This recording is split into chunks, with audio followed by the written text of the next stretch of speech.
आज हम महात्मा गांधी के जीवन और उनके विचारों से जुड़े कुछ कह सकते हैं अहम पहलुओं पर बात करेंगे। हमारे पास जो सामग्री है वो महात्मा गांधी जीवन और विचार पर आधारित है। कोशिश यही रहेगी कि इसमें से मुख्य बातें निकालें और गांधी जी की सोच को थोड़ा और गहराई से समझें। बिल्कुल। तो चलिए शुरू करते हैं। अच्छा, बुनियादी जानकारी से शुरू करें तो जन्म 2 अक्टूबर 1869 पोरबंदर गुजरात। पिता करमचंद गांधी, वो दीवान थे। जी, राजकोट और वांकानेर में काबा गांधी भी कहते थे उन्हें। हाँ, और शुरुआती पढ़ाई राजकोट में, फिर वो लंदन गए बैरिस्ट्री करने इनर टेम्पल से। जी। लेकिन जो दिलचस्प मोड़ आता है वो शायद दक्षिण अफ्रीका जाने के बाद है।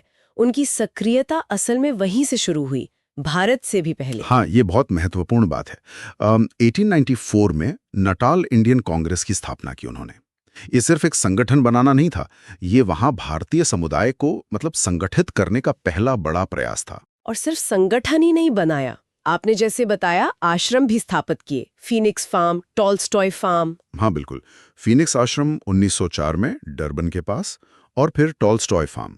ये सिर्फ रहने की जगहें नहीं थी, ये उनके जीवन दर्शन के कह सकते हैं प्रयोगशालाएं थीं। प्रयोगशालाएं किस तरह की? आत्मनिर्भर जीवन, सामूहिक रहन सहन, श्रम का सम्मान, सादगी, इन सब विचारों को वो यहाँ अमल में ला रहे थे। और साथ ही इंडियन ओपिनियन अखबार भी शुरू किया। अच्छा हाँ, वो तो कई भाषाओं में था शायद। जी, अंग्रेजी, गुजराती, हिंदी और तमिल में भी। ये दिखाता है कि वो अपनी बात, अपने विचार ज्यादा से ज्यादा लोगों तक पहुंचाना चाहते थे।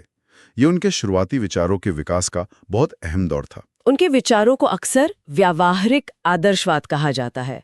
सत्य और अहिंसा, ये तो हम सब जानते हैं, उनके मूल सिद्धांत थे। हाँ, राम राज्य के मूल सिद्धांत मानते थे वो इन्हें। लेकिन एक बात जो ध्यान खींचती है वो ये कि वो खुद को सच्चा समाजवादी भी मानते थे।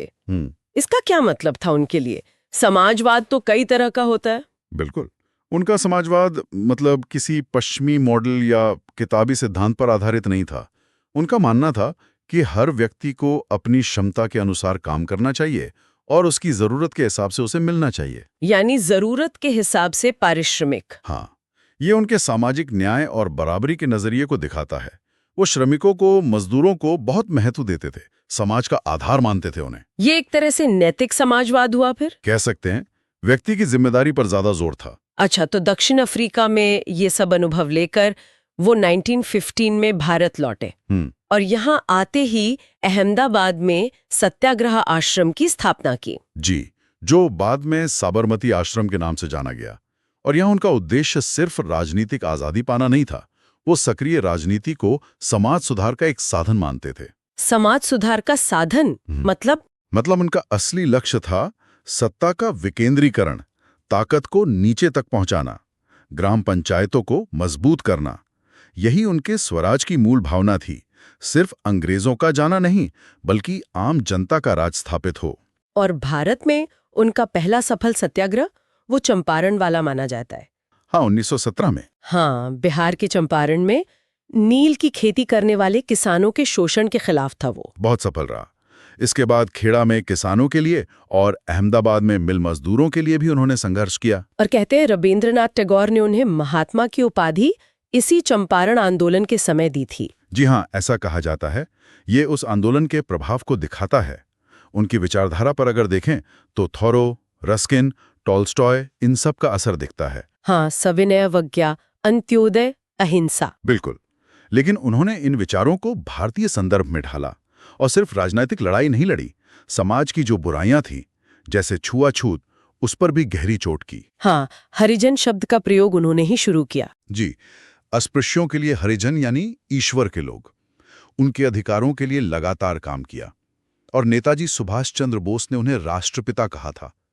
उनके साथ काम करने वालों में तो खैर अनगिनत नाम है, राजकुमार शुक्ल, राजेंद्र प्रसाद, जमनालाल बजाज। अच्छा, एक और बात, विदेशी कपड़ों का बहिष्कार, ये सिर्फ एक आर्थिक रणनीति थी या कुछ और भी? नहीं, ये सिर्फ आर्थिक नहीं था, ये देश के आत्मसम्मान, स्वाभिमान और आत्मनिर्भरता से जुड़ा था। राष्ट्र की प्रतिष्ठा का सवाल बनाया उन्होंने इसे। और आर्थिक नजरिए से? आर्थिक दृष्टि से देखा जाए तो वो बड़े पैमाने के औद्योगिकरण के बजाय ग्रामोद्योग और कुटीर उद्योगों के बहुत बड़े समर्थक थे। उनका मानना था कि भारत का, खासकर गरीब और शोषित वर्ग का सामाजिक और आर्थिक उत्थान इसी रास्ते से हो सकता है। मतलब विकास नीचे से ऊपर की ओर। बिल्कुल, डिसेंट्रलाइज्ड मॉडल। इतना कुछ किया, इतना लंबा संघर्ष, लेकिन अंत बहुत दुखद रहा। 30 जनवरी 1948 नाथूराम गोडसे ने दिल्ली में उनकी हत्या कर दी गई। जैसा नेहरू जी ने उस वक्त कहा था, हमारे जीवन से प्रकाश चला गया है, राष्ट्रपिता अब नहीं रहे। वो भारतीय इतिहास का एक बहुत ही अंधकारमय दिन था। तो आज हमने गांधी जी के सफर के कुछ अहम पड़ावों को छूने की कोशिश की। दक्षिण अफ्रीका में उनके शुरुआती प्रयोग, फिर भारत में सत्याग्रह, उनका सत्य और अहिंसा का दर्शन, और उनका सामाजिक आर्थिक उत्थान का विजन जो स्वराज की उनकी कल्पना से जुड़ा था। उनकी कहानी वाकई में राजनीतिक सक्रियता और गहरे सामाजिक सुधार का एक अनूठा मेल है। हाँ, बिल्कुल। और ये हमें सोचने पर मजबूर करती है। क्या सोचने पर? यही कि गांधी जी के जो विचार थे, खासकर ग्राम स्वराज और सत्ता के विकेंद्रीकरण के, वो आज के इस आधुनिक, तेजी से शहरी होते भारत में कितने प्रासंगिक हैं। क्या आज भी उन्हें किसी तरह से देखने या अपनाने की गुंजाइश है? ये एक बड़ा सवाल।